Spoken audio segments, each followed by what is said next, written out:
प्रेम से बोले भक्त और भगवान की।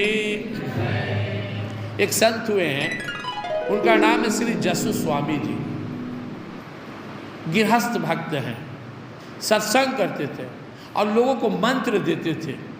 लोग पूछता था कि आप लोग को मंत्र दे रहे हैं, आप तो सन्यासी भी नहीं है, फिर भी आप लोग को कहते हैं जाप करो, सत्संग करो। बोले हाँ, भगवान का नाम है, जैसे जपो लाभ ही लाभ है। राम नाम की इतनी शक्ति है, जो जपेगा भाव कुभाव और न खालसहूँ, नाम जपत मंगल ऋषि दसहूँ। तो वो खेती भी करते थे और अपने जो खेत में अनाज होता था अपने परिवार के पालन पोषण भर रखकर बाकी सब सत्संग भंडारा में लगा देते थे।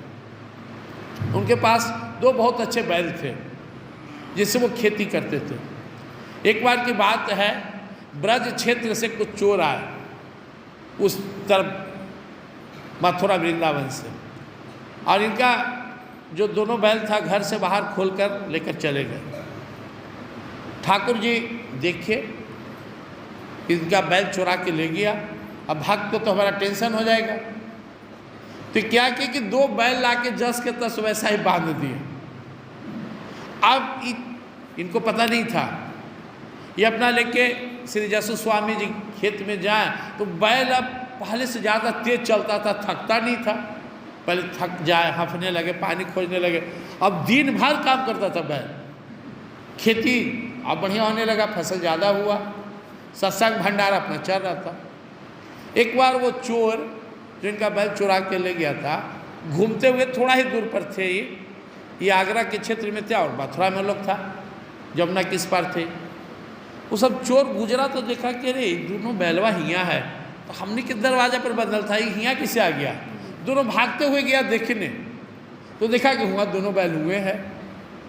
बड़ा भरम है। फिर चलो वहाँ, फिर यहाँ तो देखिए यूँ दोनों बैल है। अपनी भर फिर चलो देखने, फिर दौड़ते अपना घर गया तो देखा दरवाजा पर वही दोनों बैल है। कहा हो गया, फिर यहाँ है तो वही बैल है। कहा ऐसे नहीं होगा, चल गए और वहाँ से दोनों बैल को लेके और यहाँ पर आए। जैसे वो बैल इनके पास आया, जसु स्वामी के पास पहले वाला दोनों बैल गायब हो गया। अब जसु स्वामी को भी नहीं पता है बैल की कहानी। ठग इनका पैर धरा, रोने लगा। क्या हुआ? महाराज आपका बैल हम चुरा के लिए चल गए थे साल भर पहले, आज आए तो देखो वही बैल, वहाँ गए तो वही बैल, अभी बैल लेकर आए तो बैल गायब हो गया। जसु स्वामी प्रभु के प्रेम में मग्न हो गए। बोले वो जाने मेरा कान्हा, उसकी जिम्मेदारी है। ये लोग पैर धर लिए, महाराज बहुत बड़ा अपराध हुआ है। बोले अपराध हुआ है तो अब मत करना, अब भजन करना, लो मंत्र लो, जाप करो और शाम में सत्संग में आना कभी कभी। इस तरह से ये इनका और जस बढ़ गया। अब ये उस क्षेत्र के सारे लोगों को भगवान का नाम देने लगे, सत्संग कराने लगे और परमात्मा में लगे हुए जितने साधु संत थे इनका एकदम अहर्निश दरबार भंडारा चलते रहे। जिनके पास सामर्थ्य होना उनके लिए सत्संग का भंडारा बहुत उत्तम चीज़ है, क्योंकि परमात्मा अपनी सेवा से उतना प्रसन्न नहीं होते जितना अपने भक्तों संतों के सेवा से होते हैं। इस चीज़ को समझ लीजिए। भगवान को रिझाने का सबसे सुंदर तरीका क्या है? संत और भक्त को रिझाइए, क्योंकि भगवान तो भक्तों के बस में है। जब भक्ते प्रसन्न हो गए तो भगवान कहाँ जाएंगे। इस तरह से जसु स्वामी जी अपने परमात्मा के प्रेम से और सबका भला हो इसी भाव से वो नाम सत्संग देते थे। नहीं चाहत नहीं थी कि मेरी पूजा हो, मेरी मान बढ़ाई हो।